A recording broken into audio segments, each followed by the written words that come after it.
Hello, lovelies. Today we're taking a look at Winnie the Shit, which is an adventure for Lamentations, the Flame Princess. So all the usual disclaimers and so on apply. And adventures are difficult to review because you don't want to give away the adventure. However, seeing Lamentations, the Flame Princess and Winnie the Shit on the same product is probably a bit of a giveaway.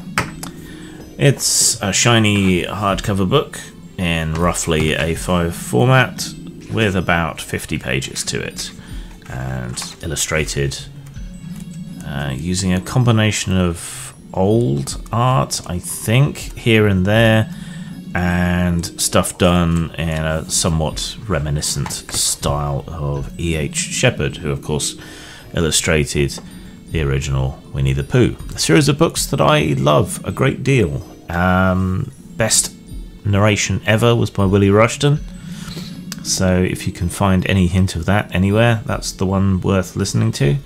But this, of course, is because Winnie the Pooh has, in his non-Disney form, fallen into the public domain, which is what gave us such things as Winnie the Pooh Blood and Honey, the horror film based on Winnie the Pooh. And this is a horror adventure based on Winnie the Pooh. So there you go. It's one note to an extent, in a similar way to Fecal Lands, I suppose. But I guess we're lucky, given the existence of Fecal Lands, that this wasn't called The Pooh at House Corner. It's more interesting than it has any right to be.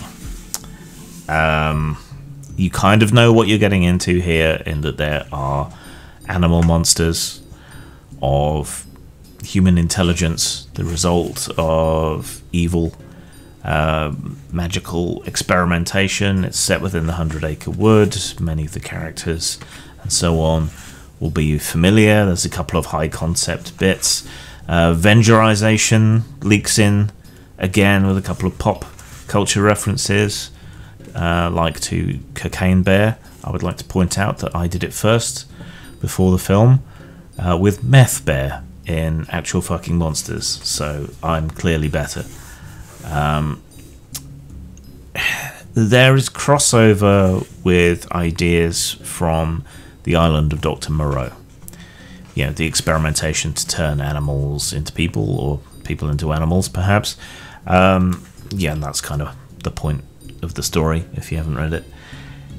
And it's an obvious crossover, but it's one that exists within the League of Extraordinary Gentlemen, where Dr. Moreau survives and is transplanted by the British government into the English countryside to continue his animal experimentation. And a very similar set of ideas occurs within Winnie the Shit. It's an obvious connection. I don't know whether the author was aware of the pre-existing stuff in League of Extraordinary Gentlemen. I don't know.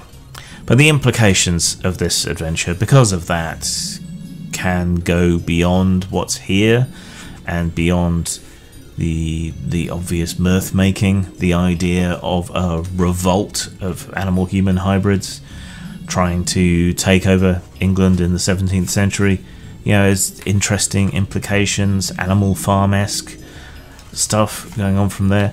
Also, the treatment of the woozle is quite interesting here, but no similar treatment of heffalumps or jagulars, which is unfortunate, but it does leave room for a sequel of some sorts. I don't want to go too much into the woozle, because that would spoil it for you. Style can't really be faulted too much in terms of style. It limits itself to an extent, but it knows how and why it limits itself, and it's done for sound aesthetic reasons. It's not Disney Pooh. for obvious legal reasons, but also for creative reasons, I think, which I'm always happy to see, because I loathe Disney poo. I mean, it's a joke module, but like I said, it has ideas in it that are better than they have any right to be. In terms of style, yeah, I'm gonna give it a 4. It's a nice object.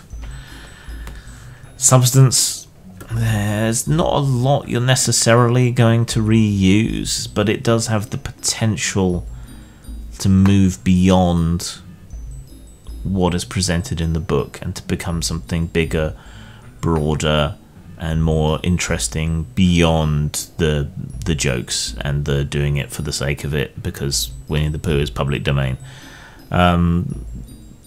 So a middling 4 for style and a low 3 for substance, because the potential is there to use it more broadly than what you have here.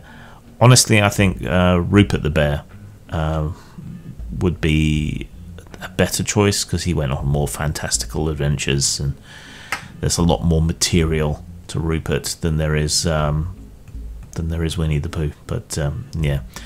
All right, so that's another 7, which seems to be the sweet spot for Lamentations Adventures. 7 out of 10, 3.5 out of 5.